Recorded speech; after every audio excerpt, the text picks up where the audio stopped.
11 नवंबर को होने जा रहे अंता विधानसभा उपचुनाव को लेकर निर्वाचन आयोग पूरी तरह तैयारियों में जुटा हुआ है। जिले में सुरक्षा दलों की तैनाती की गई है। निगरानी को लेकर जिले में गठित एसएसटी और एफएसटी टीमें लगातार 24 घंटे जिले में आने वाले वाहनों की जांच कर रही हैं। साथ ही फ्लाइंग टीमें भी गठित की गई हैं। जिले में जांच के दौरान 8,80,000 रुपए की नकदी भी बरामद की गई है। पुलिस बलों द्वारा 19 करोड़ रुपए से अधिक मूल्य के अवैध परिवहन में संलिप्त वाहनों और सामग्रियों की जब्ती की गई है।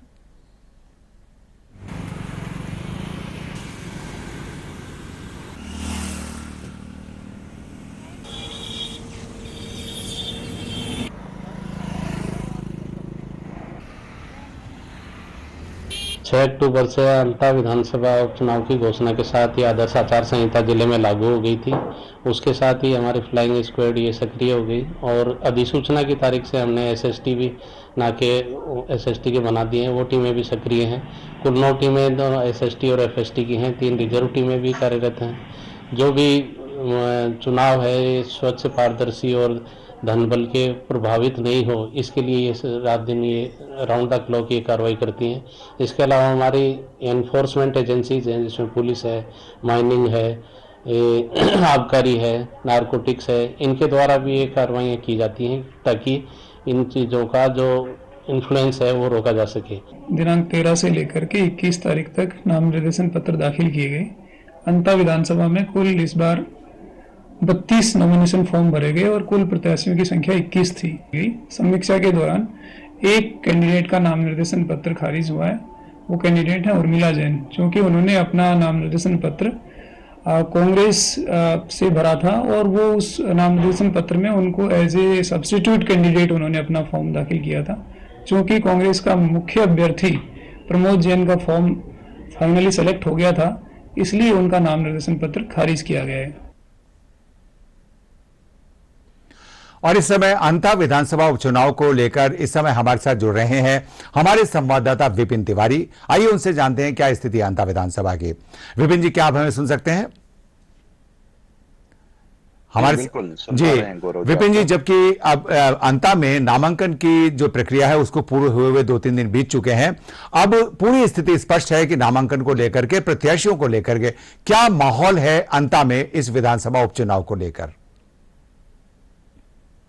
देखिए, जाहिर सी बात है 11 नवंबर को मतदान होना है जी। और मतदान से पूर्व जब जो तारीखें नजदीक जा रही है, यूं जो निर्दलीय उम्मीदवार है, चाहे प्रमुख पार्टियां हैं, सभी जो है प्रत्याशी वो जोश खरोश के साथ चुनाव प्रचार के मैदान में उतरे हुए हैं।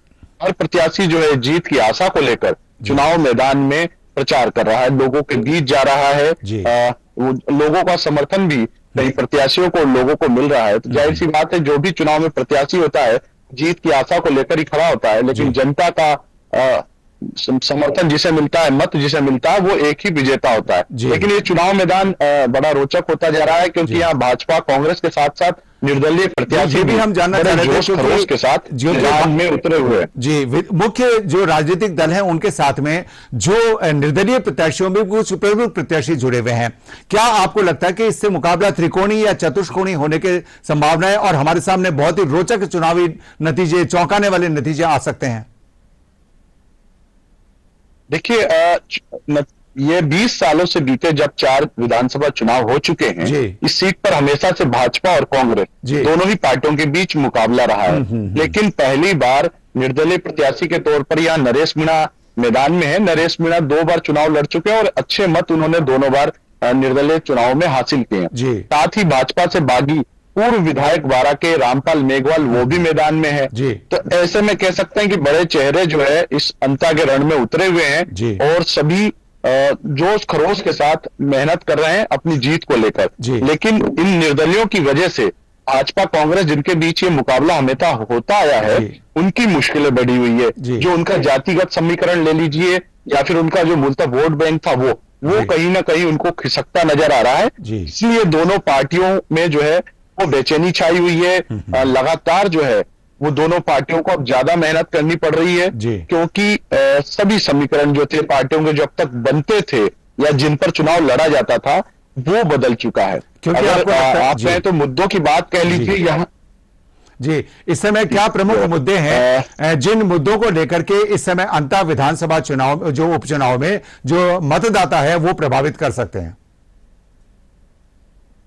देखिए, सबसे बड़ा मुद्दा अगर अंतर विधानसभा का कहें तो मांगरोल कस्बे को बारां मुख्यालय से जोड़ने वाली सड़क है। अच्छा। ये सड़क कांग्रेस राज में, जब बीते कांग्रेस राज था जब ही टूटी हुई थी, लेकिन बीजेपी का राज आया, उसके बावजूद भी यह सड़क बन नहीं पाई और काम शुरू नहीं हो पाया। तो ऐसे में जो जनता है वो दोनों ही पार्टियों से थोड़ी यहाँ निराश दिख रही है, क्योंकि ये मुख्यालय को जोड़ने वाली सड़क थी और ये सड़क जो है मांगरोल को जोड़ते हुए मध्य प्रदेश तक जाती है और बड़ी संख्या में वाहन जो है यहां से गुजरते भी हैं। दूसरा अहम मुद्दा कह लीजिए अंता बस स्टैंड का, क्योंकि जिस अंता विधानसभा सीट का नाम अंता कस्बे से है, उसी अंता कस्बे में जो है बस स्टैंड का अभाव है। यहाँ पर बस स्टैंड नहीं होने से यहाँ के यात्रियों को करीब 3 किलोमीटर हाईवे पर जाना पड़ता है। साथ ही कई मुद्दे जो है वो ग्रामीण क्षेत्र ही है, किसान ज्यादा रहते हैं, ग्रामीण ज्यादा रहते हैं। ऐसे में किसानों की कुछ समस्याएं हैं, जैसे समय पर खाद की कह लीजिए या फिर सिंचाई के पानी कह लीजिए या फसल खराबे के बाद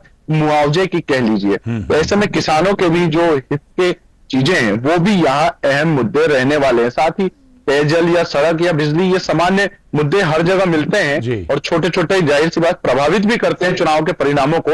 लेकिन इनके अलावा यहाँ के जो ये सड़क का मुद्दा हो, चाहे बस स्टैंड का हो, चाहे यहाँ जी महत्वपूर्ण यहाँ है। तो चुनाव प्रचार देखिए पार्टियां लगातार कर भी रही है और पार्टियों के चुनाव परिणाम के लिए प्रचार के बीच जो है निर्वाचन आयोग भी यहाँ बिल्कुल सख्ती से निगरानी रखे हुए है। विभाग की तरफ से क्या तैयारी है? हर सोशल निर्वाचन विभाग की तरफ से निर्वाचन विभाग द्वारा देखिए जी, निर्वाचन विभाग के तीनों पर्यवेक्षक जो हैं, सामान्य, व्यय और सुरक्षा, तीनों पर्यवेक्षक जो हैं लगातार फील्डों में मॉनिटरिंग कर रहे हैं।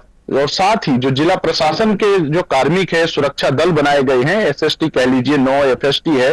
इसके अलावा हर थाने को अलर्ट किया गया है कि कोई भी ऐसी चीज नजर आती है जो चुनाव में व्यवधान पैदा कर सकती है, चुनाव को निष्पक्ष होने के लिए बाधा बन सकती है, उन सभी पर तुरंत कार्रवाई जाए। तो इसको देखते हुए जो है चेकिंग अभियान भी चलाया और यही चेकिंग का अभियान रहा कि अवैध परिवहन के खिलाफ 19 करोड़ से ज्यादा के वाहन जब्त किए गए, नदियां भी जब्त की जा रही है, लगातार फ्लाइंग स्क्वाड टीमें हैं वो घूम रही है क्षेत्र में। और साथ ही निर्वाचन विभाग यह भी कोशिश कर रहा है कि किस तरह ज्यादा से ज्यादा मत जो है वो इस वोटिंग पड़े, लोग जो है ज्यादा से ज्यादा मतदान करें। तो मतदान केंद्र है 268 बनाए गए मतदान केंद्र, तो सभी जगह जो है तैयारियां लगभग पूरी कर ली गई है। छाया कह लीजिए, पानी कह लीजिए, वहां पे अन्य कोई व्यवस्था है वो भी देखी जा रही है, लगातार अधिकारी मॉनिटरिंग कर रहे हैं।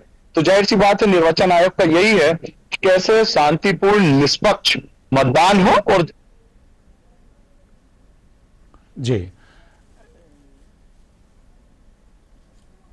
जी बहुत बहुत धन्यवाद हमसे जुड़ने के लिए।